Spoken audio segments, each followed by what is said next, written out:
2014 წლის მოწვევის საქართველოს ახალგაზრდული პარლამენტის ახალი წევრები დასაკომპლექტებლად ბათუმის სახელმწიფო უნივერსიტეტში გაცნობიტი ხალხის შეხვედრა გაიმართა. ახალგაზრდა დეპუტატების შერჩევა 13 მარტიდან დაიწყო და 28 მარტს დასრულდება. მეორე ეტაპზე გადასული კანდიდატები გასაუბრებას საზოგადოებისთვის ნაცნობ სხვადასხვა დარგის ექსპერტებთან გაივლიან. შერჩეული 100 ახალგაზრდიდან 40 რეგიონების წარმომადგენელი იქნება და 10 კომიტეტში განანაწილდება.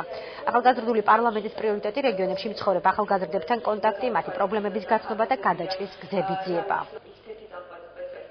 Წამოვიდა ნამდვილად დიდი დაინტერესება და ვფიქრობ ბათუმიდან საკმაოდ კარგი აქტივი მიიღებს მონაწილეობას ამ პროექტში.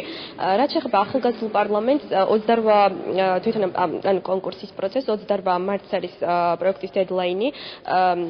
პროექტი ორ ეტაპად ჩატარდება. პირველ ეტაპზე უნდა შეავსონ აპლიკაცია, მეორე ეტაპზე უკვე შერჩეული აპლიკანტები გაივლიან გასაუბრებას და შემდეგ გახდებიან 1 წლის მანდატით საქართველოს ახალგაზრდული პარლამენტის წევრები. ვაპირებ, რომ 2014 წლის პირველი მოწვევაზე შევიტანო აპლიკაცია და ვიყო 2014 წლის მოწვევის ახალგაზრდული პარლამენტის წევრი. ხოლო რაც შეეხება სტუდენტების შეხედულებას, ამ თვალსაზრისით მართლაც საინტერესოა და სტუდენტების უმრავლესობა აპირებს, რომ მიიღონ ამ პროექტში მონაწილეობა.